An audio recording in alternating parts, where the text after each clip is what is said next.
Hey Browns fans! Our Cleveland Browns have been making moves around the team to shake things up ahead of their upcoming matchup, and I'll tell you all about it in detail. But before we jump into today's exclusive news, make sure to hit that like and subscribe button so you don't miss any updates on the Browns. We've got a hot topic today, and I need your thoughts on the end, so stick around. Okay, let's talk about it. Week 1 wasn't the start we wanted, was it? A 33-17 loss to the Cowboys, and boy, was it not pretty. Deshaun Watson didn't look like the QB we expected, and the defense, well, let's just say it didn't live up to the hype. Parsons and Lawrence were all over the place, and we just couldn't seem to stop them. Now, Browns fans, the big question is, could we be looking at an early season trade to shake things up? Bleacher Report has thrown out a name, and it's a former first-round pick, Emmanuel Forbes, the young defensive back for the Washington Commanders. At just 23 years old, this guy has potential, and you know how the Browns love to take a chance on young talent who might need a fresh start. Forbes, in his rookie season, had 38 tackles, 1 interception, and 11 passes defended. Not bad,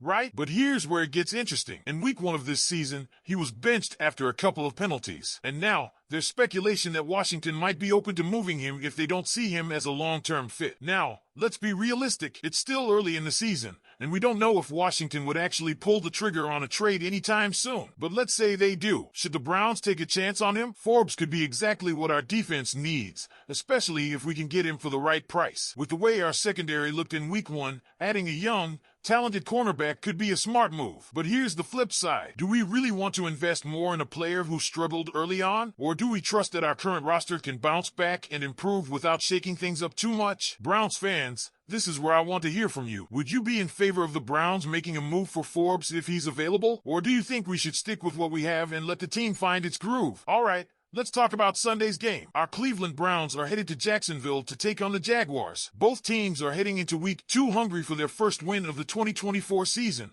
and this game is shaping up to be a real battle. The Browns defense, coming off last week's tough loss to the Cowboys, is going to have to work hard to contain Jaguars quarterback Trevor Lawrence. Now, let's talk defense. Yes, we allowed 26 points to the Cowboys last week, but if we're being honest, our defense didn't look bad at all. Take away that punt return touchdown, and you'll see that this unit still has the makings of something special. Coach Stefanski even mentioned that there were some great moments in our defensive performance, but of course, there are always those drives that we wish we could have back. He knows, and we know, that we can play better. And we will, because Trevor Lawrence is no joke. Remember the last time we played Lawrence? That was week 14 of last year. He threw 3 touchdowns against us, but we also intercepted him 3 times. So we know he's capable of big plays, but we also know how to shake him up. Last week against Miami, Lawrence wasn't exactly brilliant. He completed 12 of 21 passes for 162 yards and a touchdown, but he also got picked off 3 times. And here's the thing. When pressured, Lawrence is actually pretty solid. He had a 116.7 passer rating under pressure,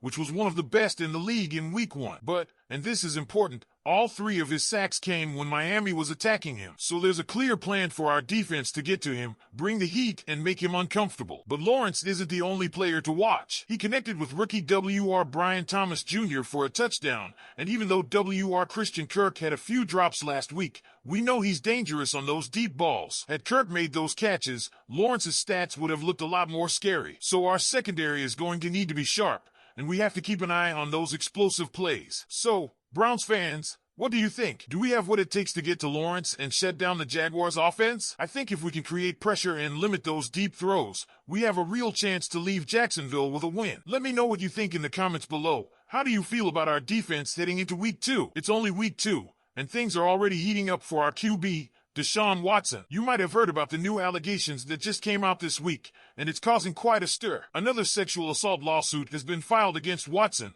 and just like before, he's denying everything. The timing couldn't be worse, especially after a shaky performance in our season opener against the Cowboys. On Monday, a woman in Texas, known only as Jane Doe, accused Watson of sexual assault and battery during a dinner date at her apartment back in October 2020. When he was still playing for the Houston Texans. Watson told the media that he was as surprised as anyone to hear about the lawsuit. He found out at the same time it hit the news, just like the rest of us. And yes, he's still expected to play this Sunday against Jacksonville. Now, If you're wondering whether this is going to affect his play this week, Watson made it pretty clear that he's staying focused on the game. His main concern right now, figuring out Jacksonville's defense and bouncing back after that rough start last week. But we can't ignore the fact that this new lawsuit could lead to another investigation by the NFL. If they find Watson violated the league's personal conduct policy, he might be facing more than just criticism on the field. For those of you keeping track, Watson was suspended for 11 games last season after an independent arbiter looked into similar accusations brought by more than 24 women. His lawyer, Rusty Hardin, quickly came out with a statement saying Watson strongly denies the claims in this latest lawsuit and that they're ready to fight this in court. Hardin's stance? Watson will ultimately be vindicated, and they're not planning to defend the case through the media. Watson, though, didn't go into too much detail during his media availability. Instead, he leaned on Hardin's statement, saying that's exactly how he feels about the situation. But here's where things get a little more interesting. Tony Busby, the lawyer for Jane Doe, fired back on social media. He claims that Watson knew about the allegations long before this lawsuit hit the news. According to Busby, he tried to settle the matter privately 10 months ago, but never got a response from Watson's legal team. Now that the lawsuit is official, Busby says they're going to pursue it aggressively. Busby has been involved in most of the previous cases against Watson, and he seems confident that this new case is even more serious than the others. He also mentioned that he's been contacted by the NFL and will be responding to them soon. So, the possibility of another league investigation? Definitely on the table. Now, Watson settled 23 out of 24 lawsuits before his suspension last year. So, what happens next? Well, it's anyone's guess. But Watson made it clear that he's not letting this situation distract him from preparing for the Jaguars. He hasn't even thought about the possibility of facing more punishment from the NFL. His focus is on his craft, on being the best QB he can be for this team on Sunday. But let's not forget how Watson played in the season opener. It wasn't great, folks. He struggled with accuracy, hesitated on throws, and held onto the ball too long,